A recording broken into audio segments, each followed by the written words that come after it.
Alrighty, so we got our materials over here at this job. So we're starting to run the framing, get our trim backs and everything. So the picture framing is going up. Our main goal though, because as you can see, it's kind of sunny out, even though there's clouds and stuff over there. The sun's poking through, and it's supposed to be bad weather still. So we wanted to make sure that we got these pads over here poured for the stairs to catch our mid-span beam down there. Stiffen these stairs up, and then we can do the rest of our blocking and everything, get our beam up and all that good stuff, make them solid. That way, because we know no matter what, these are going to get walked on pretty much as soon as they're done. So we wanted to make sure that we had all the parts and pieces here to make them safe and everything prior to anybody getting up there. We did our trim backs over here, and now that opened up all this picture framing here. The last thing that we got to do is add 3 inches to this rim out here. This is what we're gonna do, and that'll give us enough room to get 2 boards wide right here, so that way we can end perfectly with a full board. And then that way all the bump outs ended with full boards too, like over here, right? That's what it was all based off of, and I was telling you guys in other videos.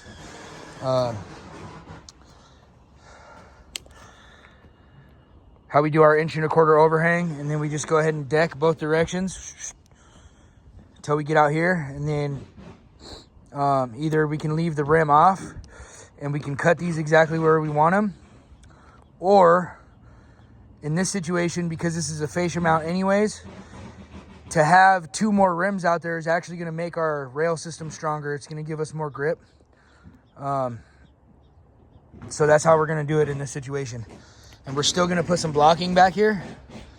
Some chunks of scrap 6x8 or 6x10 beam. And we'll do them behind where the posts are going to go still. Even though the lags they'll barely reach into it. But what it will do is it'll give us something we can lag through here and here. And then we can lag the rim to that, and that'll keep the rim from ever separating from the deck, right? So that's how we're gonna do that. And then, of course, here, the end of this board's gonna end up somewhere over here, so it's gonna flop. So we need a chunk of backer in there too, and we'll do the same thing. We'll just put a scrap piece of post in there, lag it, and then that gives us something, you know, we'll tape it too, and that gives us something to catch the end of this board, right? Same thing with those picture frames. But that's kind of how it looks as we're trimmed back and then starting to set the picture frame, right? That's how it looks. And then right here we switch direction, right?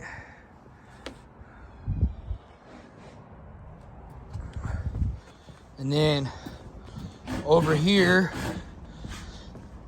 in this zone over here is where we were going to have a flat gap. And so, and this was at a square right here, wall, right? So we were going to have an uneven gap, and it was going to be a huge gap.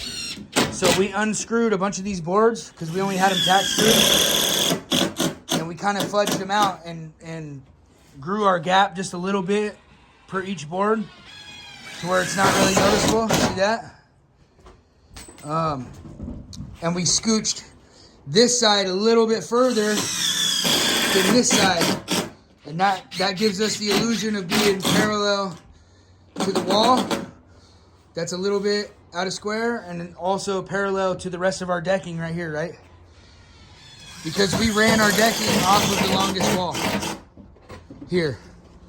So really, it could be this long wall that's a hair out of square, but we chose our longest wall to get our lines for our deck boards. So if this is a tiny bit out of square to that, it still solved the same problem, and it hit it at the wall over here where you can't really tell, right? And again, it makes this corner right here more like a 85-degree corner.